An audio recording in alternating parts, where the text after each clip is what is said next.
Hi, everyone. Hello. Hey, thanks for coming. So, yeah, I think we've got a lot of interesting news. I think it's going to be, very, well received. It's been, a hell of a year, but a lot of good things are happening, and I think it's worth going over those things. So, Model 3, last 4 quarters is actually outselling all competitors combined in the U.S. So all of them.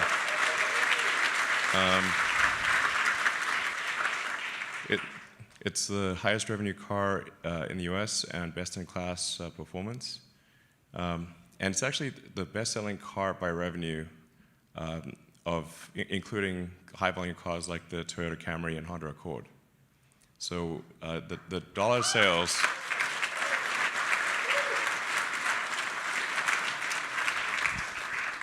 Yeah, I think most people aren't aware of this, but we're about the 4th best-selling by numbers, but the highest selling by revenue over the past year of any car in the U.S. So that's remarkable that an electric vehicle is the best-selling, highest revenue car in the country. I think 10 years ago, nobody would have believed it. And thanks to the hard work of the Tesla team, this is a result. It's great.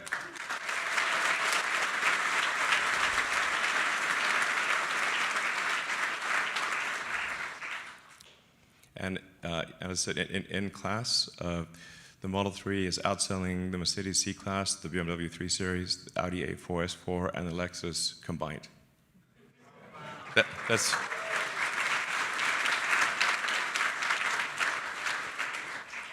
in units. The difference is higher in dollars. So we also have the most energy efficient cars in the world. So this is the EPA miles per kilowatt hour, and you can see the Model 3 is at around 4, and then it ranges off to the right. I don't want to pick on the e-tron, but it's there's room for improvement. So, e-tron. All right. If you speak French, that's quite funny. So the new Model S is a 370-mile range, and you can go. We actually did this with Motor Trend. They drove nonstop from the Bay Area to LA. So it was, admittedly, that was downhill, sort of. Not really. It feels downhill, but it's not. But on a single charge to go from the Bay Area to LA is pretty wild for any car, and especially a full-size sedan.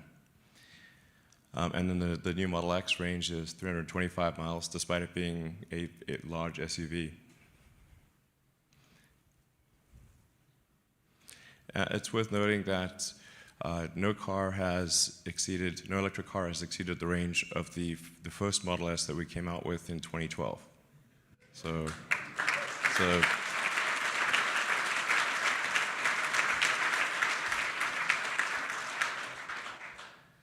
and yeah, resisting the temptation to pick on competitors, I will not do that. But it's a testament to the Tesla engineering team to be able to have made a car 7 years ago that has still not been exceeded in range, and now to have a car that's 370 miles and with steady improvements that are likely to occur over the next few years. It won't be long before we have a 400-mile range car. Yeah.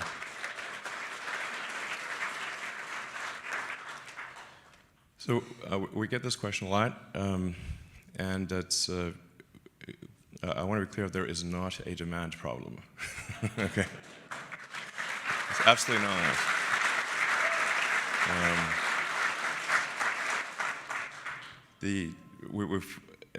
Sales have far exceeded production, and production's been pretty good. So we're actually doing well, and we have a decent shot at a record quarter on every level. If not, it's going to be very close, but we've got a shot at a record quarter. And 90% of orders are coming from non-reservation holders, so these are our new customers. Model 3 market potential, when we see trade-ins, 63% of the trade-ins are non-premium cars, which means people are trading up to buy a Model 3.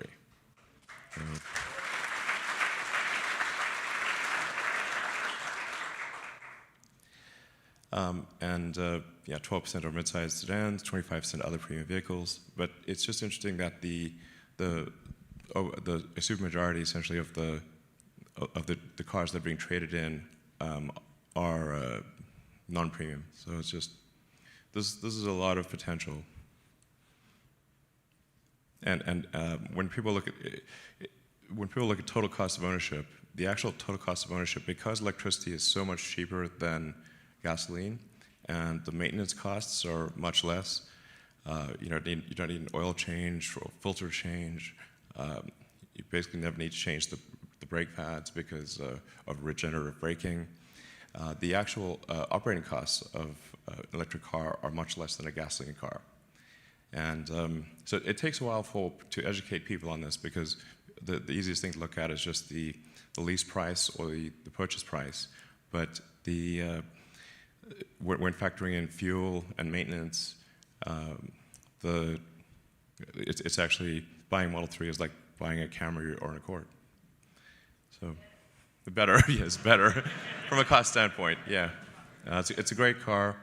It's a car that is designed for you to have the most fun, we keep putting gems on it, like the Fart app. Of course, that's one of my favorites. It's like perhaps my finest work. The Autonomy Investor Day that I think was well received. The Tesla full self-driving computer is literally 20 times faster, or 21 times faster than the NVIDIA system that it replaces. We expect to be feature complete with autonomy by the end of this year. So, you'll still need to supervise the autonomy, but it should be able to go from your garage to your parking space at work without intervention. So then we'll obviously put on billions of miles of testing, and then I think probably sometime next year you'll be able to have the car be autonomous without supervision, and then sometime thereafter we'll be able to convince regulators that the autonomy is safe enough that the car could actually go around with no one in it. So. And it's really, the critical elements for that are having billions of miles of testing, ultimately tens of billions of miles.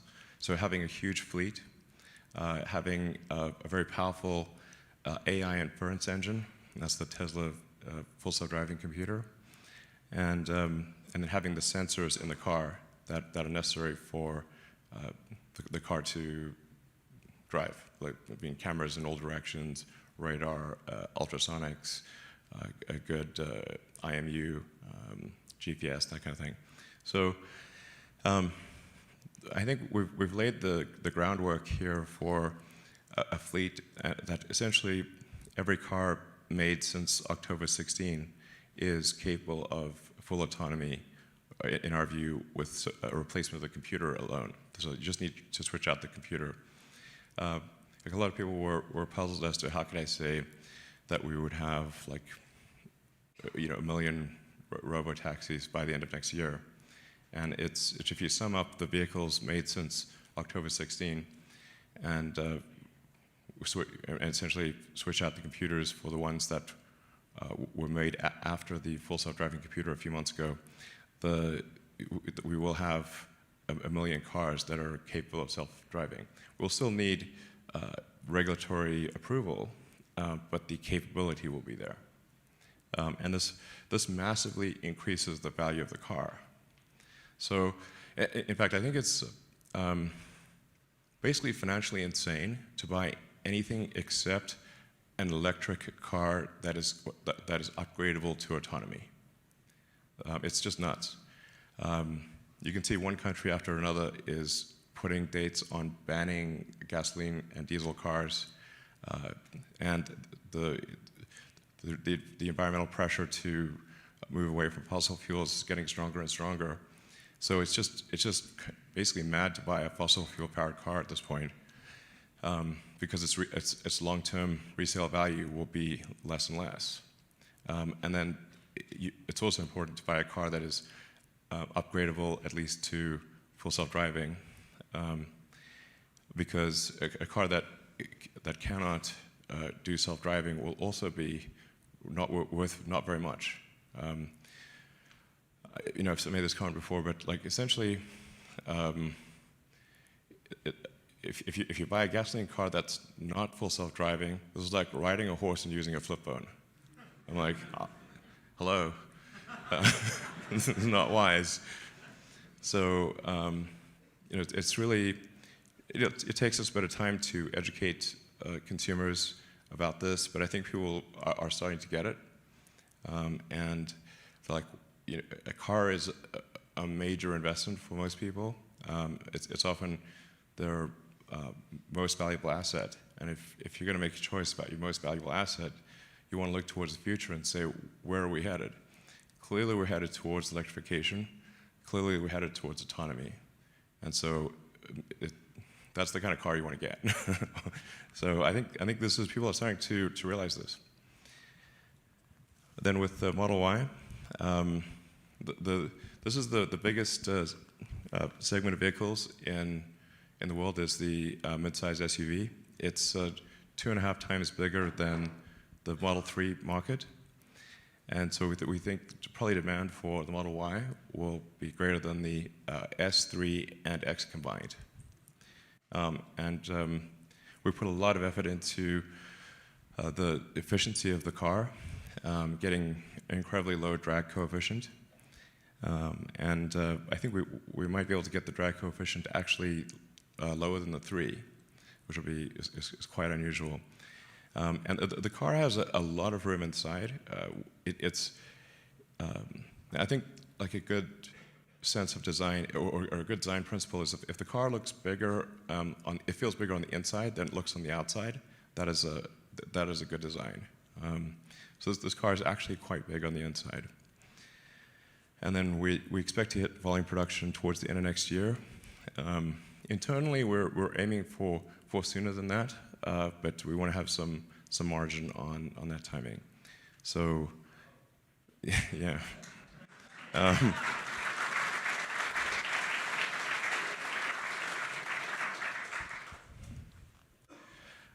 still find it crazy that we have this Gigafactory. That used to be just rocks, rocks and bushes. I remember it was JB and Drew. Hey guys, actually, you guys want to come up and join for a sec? Yeah.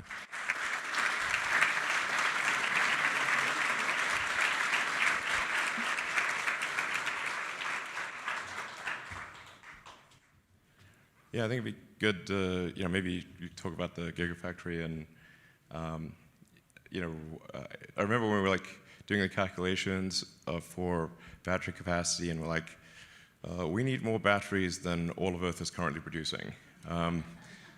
So it's unless we build this thing, it's not going to happen. So, yeah, I mean, maybe you tell the story. Sure. Well, yeah. Good to see everyone. Hello.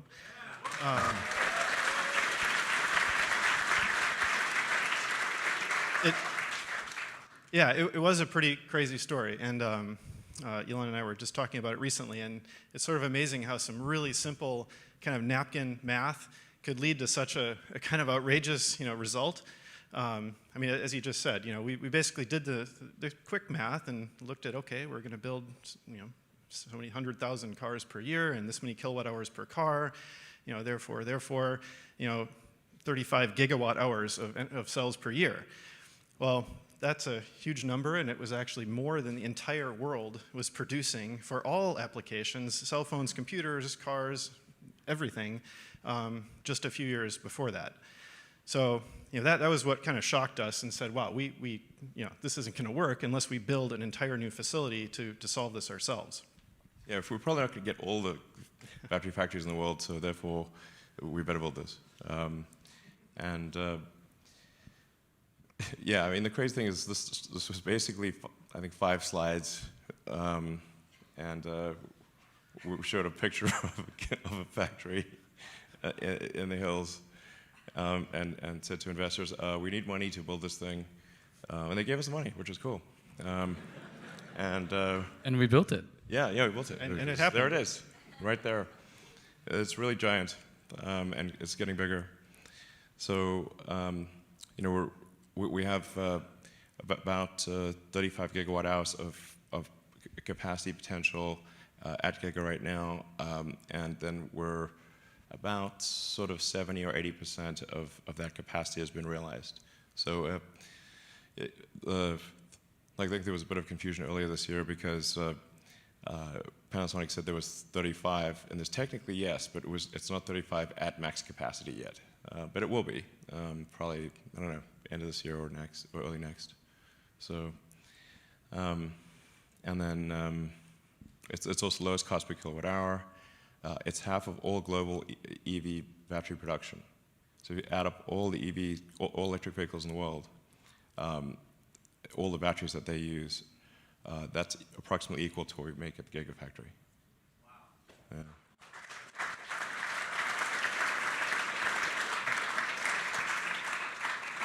And maybe just a quick shout out to the whole team out there and the team that's made that happen. I mean, it's been such an epic project. I mean, as you said, starting with dirt, literally dirt in the desert, to now the biggest battery factory in the world, and it took thousands and thousands of people to do it.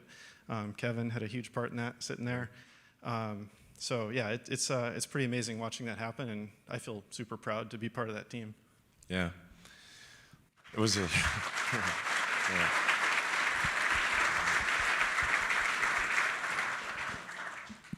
So, and then we're making good progress on the Gigafactory in Shanghai. If you've watched the progress online, it gets followed in excruciating detail. I think the number of drones flying over the factory is pretty nutty. We need air traffic control. But the shell of the building is basically done at this point. I think this might be it's the fastest large factory construction that I've ever seen. And maybe there's something faster, but I'm not aware of it because it was amazing. And we're already installing a lot of the factory equipment, the stamping machines. We'll begin installing the paint shop and the battery module lines and that kind of thing. So this will be obviously extremely important to our future because China is the largest electric car market in the world. And to date, we have had to pay import duties, sometimes quite significant ones, ranging from 15 to 40%, and we did not have access to local incentives because those are only if you make the car in China. Now the local incentives are going away, I think, approximately when our factory starts. I think this is a coincidence, but at least we will not have the cost of the import duties, and it will cost less to make the car in China, so we'll be able to have a more affordable car for the China market. So this is extremely important to Tesla's future. And then Gigafactory Europe, as you can see, we've made great progress here.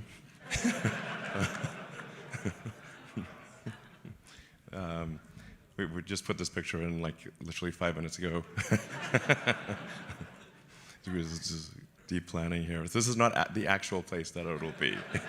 This is a generic picture of Europe. People are going to try and reverse engineer exactly where that picture yeah, is. I'm sure people could figure it out. Beautiful scene. Yeah, lovely. Factory there. I think it may be near Hamburg or something. But we're still looking at what the right place is to put Gigafactory Europe. Hopefully we'll make that decision towards the end of this year. And and it also makes sense to have a car factory at least on each continent. This is a wise move. We will continue to expand, I think, our activity in the U.S., but having to not pay tariffs and have a really long delivery chain and high transport costs will make the cars a lot more affordable to people in Europe and in China. So yeah, we're looking forward to making a decision on this, hopefully towards the end of this year. And then Tesla Energy, we're looking at probably at least doubling energy storage growth for Powerwall and Powerpack compared to 2018. Internally, we have a bigger goal than that, but I think we can at least double it. So it would be at least sort of on the order of 2, maybe approaching 3 gigawatt hours. And we're installing the solar roof in 8 states. We're about to complete version 3 of the solar roof. So this is actually quite a hard technology problem to have an integrated solar panel or solar cell with a roof tile and have it look good and last for 30 years. Like roofs have to last a long time. So it is the amount of testing that one has to do and do accelerated life testing to say how can we predict how this will perform if we just spend 6 months of testing and project that out to 30 years. So it's quite a hard problem, and then making it easy to install, getting the costs low. But I'm really excited about version 3 of Solar Roof, and I don't want to be overconfident on this, but I think that we have a shot at being equal to a comp shingle roof plus someone's utility costs, or being maybe lower than that. So that's like one of the cheapest roofs available. So you can have potentially a great roof with better economics than a normal, fairly cheap roof and your utility bill. So if you can have like basically a better product at a lower price, that is obviously will take off like crazy. So, but it is a hard problem to solve. Like many other companies have tried to solve this problem and they have not succeeded. But I think I'm feeling pretty good about this. You guys want to say anything about that? Or? I would just say that the team is super motivated by that goal, and yeah. we think we can achieve it, and we are laser focused on achieving it. Yeah, actually, I've had a number of meetings with Drew. We're like, bang the table, damn it, we've got to achieve this. It can be done. It can be done. Intention, intelligence, and invention. Yeah. Make it happen.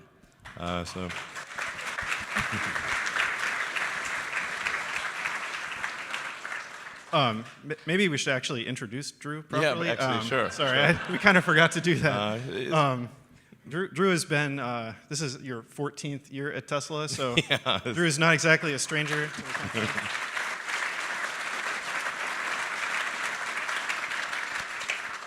So Drew joined my team when I mean, it was a tiny, tiny team. There were like 5 or 10 of us or something. A couple years after the company got started, and he's been kind of I don't know, my right-hand person, involved in almost every key initiative that I've done at the company through that whole tenure, and I think you're super amazing. I agree. So I do think you guys should see more of Drew, and you've been involved in a lot of stuff and are still leading a lot of key initiatives for us. So anyway, introduction to Drew. Thank you, JB. Super glad to be here, talk about a lot of our core technology areas that we've been focused on over the years, and just thanks for introducing me, JB. Yeah. You're welcome. Yeah.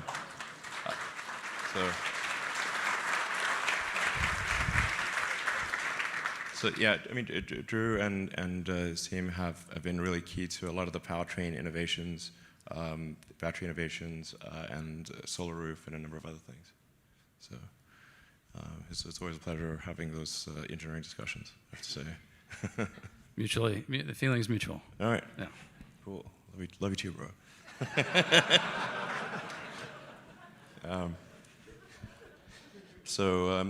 We got the version 3 supercharger. It was actually like the scope of technology that is advancing at Tesla is really massive on many fronts. So as I mentioned, we've got version 3 of the solar roof coming out soon. We've got version 3 of the supercharger that's being deployed around the world. And this is a 75 miles in 5 minutes capability, at 250 kilowatt system. I'm sure a lot of you have used the superchargers before, and they've typically been anywhere from 75 kilowatts to, if you've used one recently, you might have gone up to 140 kilowatts. But that's the version 2, and then version 3 is 250 kilowatts. And when 250 kilowatts are charging a really efficient car, the miles per minute is super good. And in fact, I think there was recently a test where I'm not sure who it was, but tested like what car could charge the most number of miles in half an hour. It was the Model 3. So yeah. So.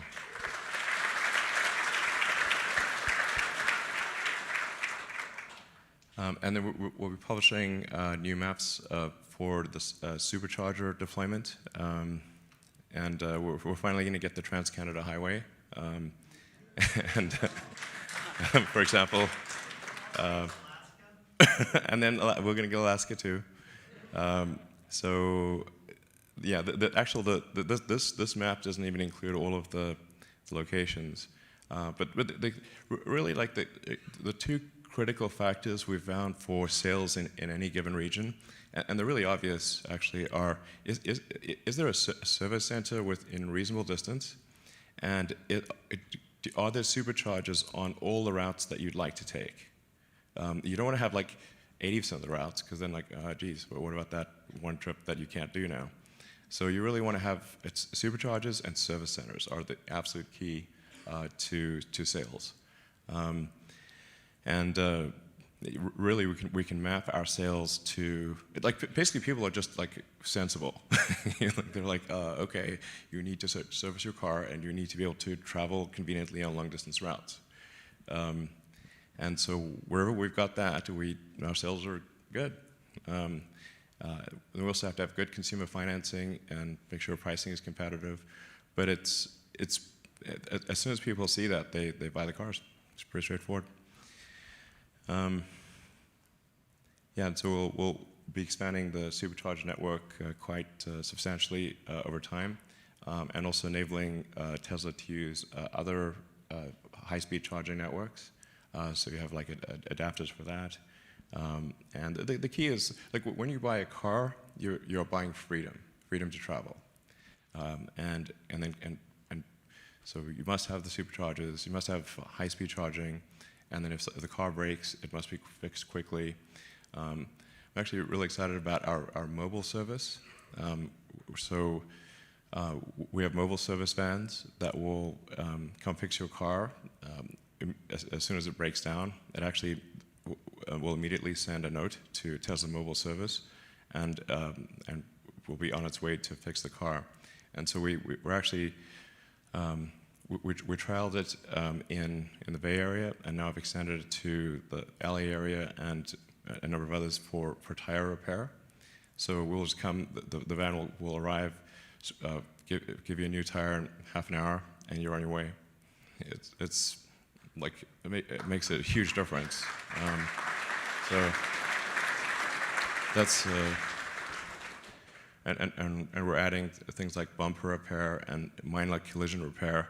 So, if I look at the things that most trouble customers, it's like things like collision repair taking an eternity, and then a third-party body shop charging an arm and a leg after taking an eternity.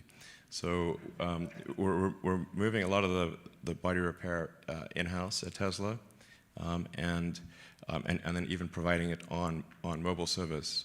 And we just did our first bumper replacement from mobile service van. So like typically collision repair can take weeks or months. In this case, it took less than an hour. Yeah. So.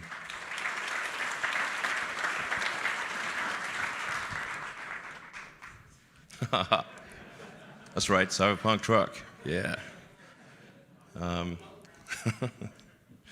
So obviously got the product roadmap for Tesla is incredibly exciting, and with obviously Model Y coming fairly soon, about a year or so, and then the pickup truck, which we hope to unveil hopefully this summer.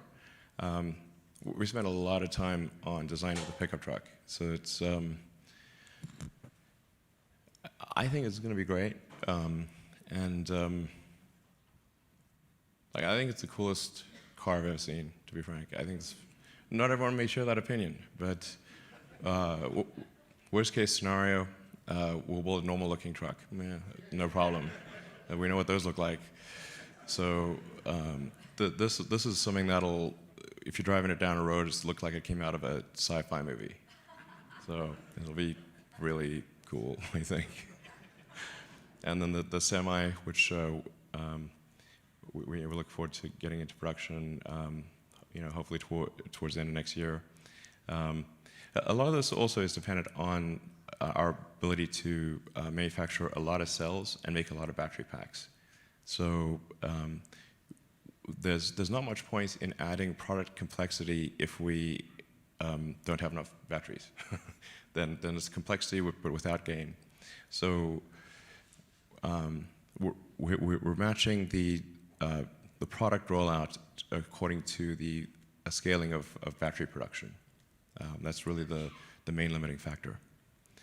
And then as we scale battery production to very high levels, we actually have to look further down the supply chain, and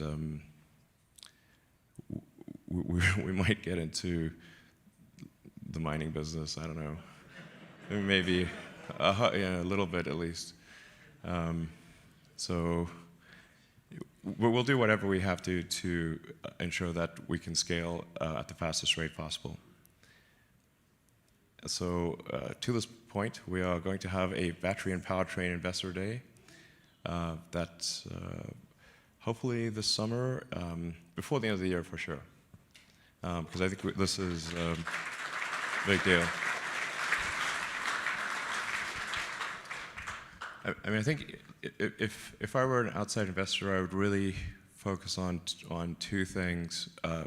What is the timeline to full self-driving, and what is your plan to scale battery production and get the cost per kilowatt hour lower? Those are basically battery cells and full self-driving. Those are the two strategic things that are of most importance.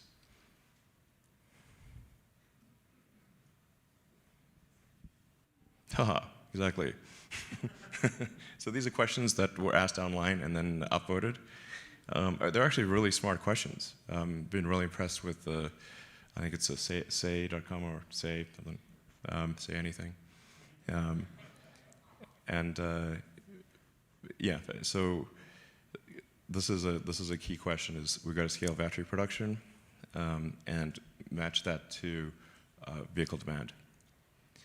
If you guys want to say anything about that, or we don't let the cat out of the bag too much, but still in the bag. I mean, I think it's right on. I mean, those are exactly the right problems that we need to solve to scale, and they have been for some time, but it's more obvious now than I think it ever was that we need a large-scale solution to cell production. Yes, and get the cost per kilowatt hour lower and energy density higher. Yeah, and we're not sitting. Yeah, we're not sitting idly by. We're taking all the moves required to be masters of our own destiny here, technologically and otherwise. And I think, through all the experience we've developed with partners and otherwise, we have solutions in place. Yeah. Good question. What aspects of battery production will integration Maxwell have?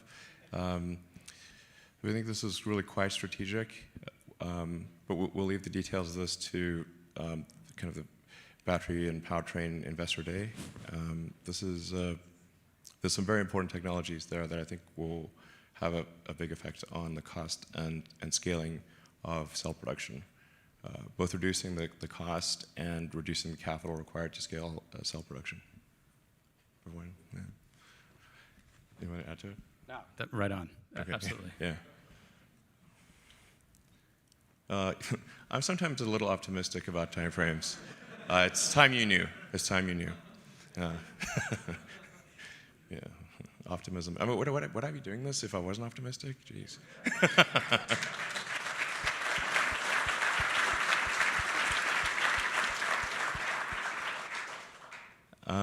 So I think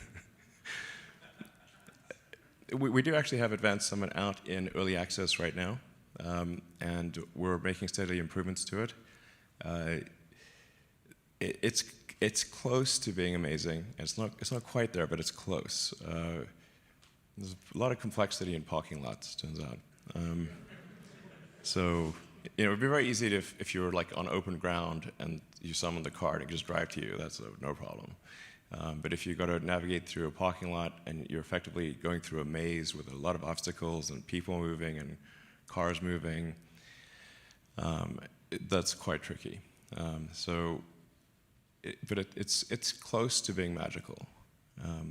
So if I feel good about this going to wide release, fairly soon.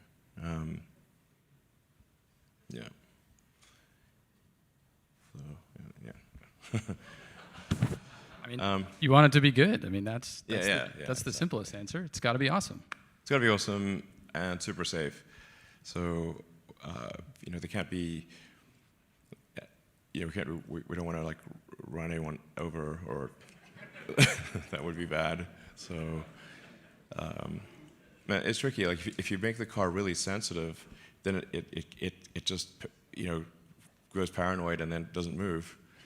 And then you don't want to make it too aggressive. That's bad too. So really the threshold is it more convenient to summon your car or walk to your car? And if it's more convenient to walk to your car, summon is not that useful.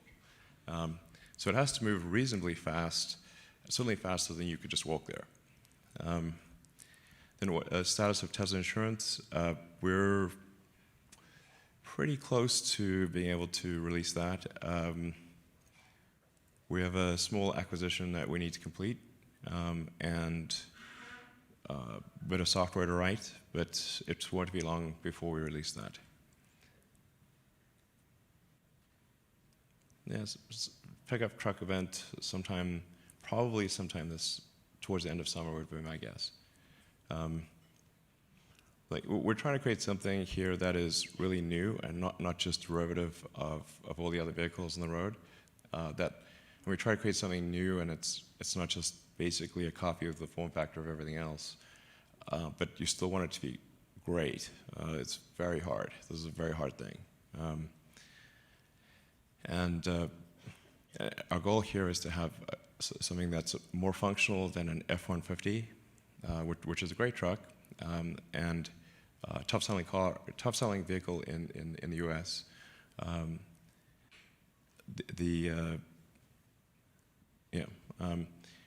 But then also a better sports car than a basic 911.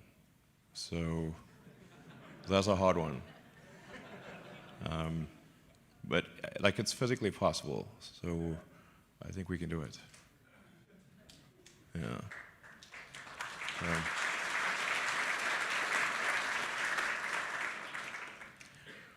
Do you think Tesla could rely on SpaceX's Starlink? I think we would have to have a different antenna for Starlink, because the Starlink antenna is, I think it's actually probably the most advanced phased array antenna in the world, including military. But it's about the size of a medium pizza. So it would be fine for trucks and RVs and airplanes, and any kind of like a house or a business or something like that. But it would look a little odd on the roof of a sedan. So I think, but we could make a smaller antenna and maybe use it.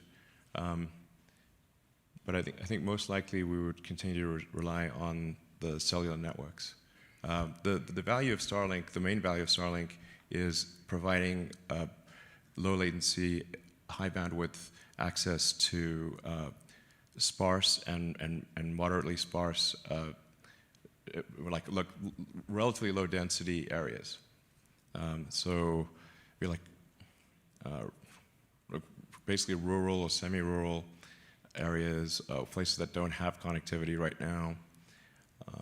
So I think it's like quite a great system, but it's probably able to serve like 3 to 5% of people in the world. Now that's a lot of people because of all the people in the world, but it's actually not ideal for high density cities. It's really to serve the unserved or poorly served is what Starlink's about. So.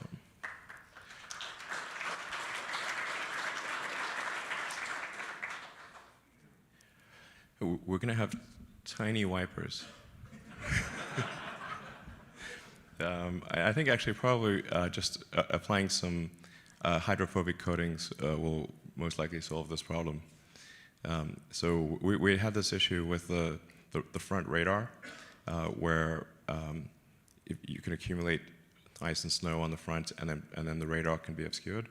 But if we apply just a thin hydrophobic coating, sort of water repellent coating, then that usually solves the problem. So probably something like that. Or we'll just let you know, please clean the snow off the camera.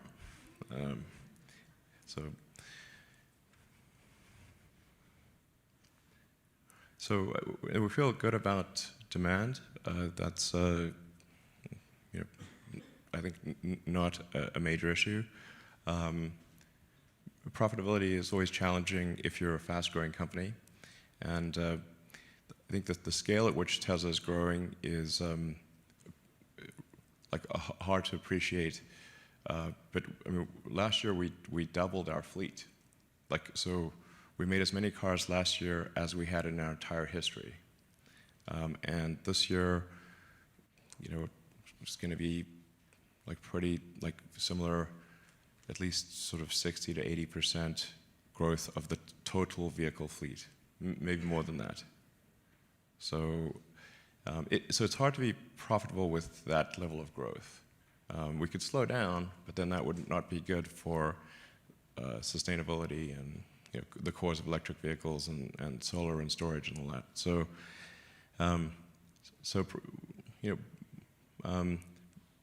but I think we can be cash flow positive despite having a very high growth rate.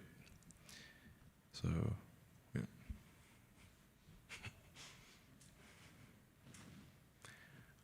And then, what about an update for rideshare? I guess so we could kind of practice a rideshare fleet with people, and then that would be good for figuring out things for the robotaxi fleet in the future. So I mean, this might make sense. I mean, we'll probably do something like this. Probably makes sense. Yeah, sort of a supervised robotaxi.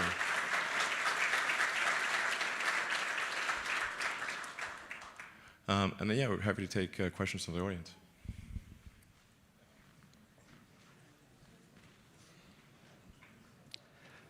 Wow. Okay. Yeah.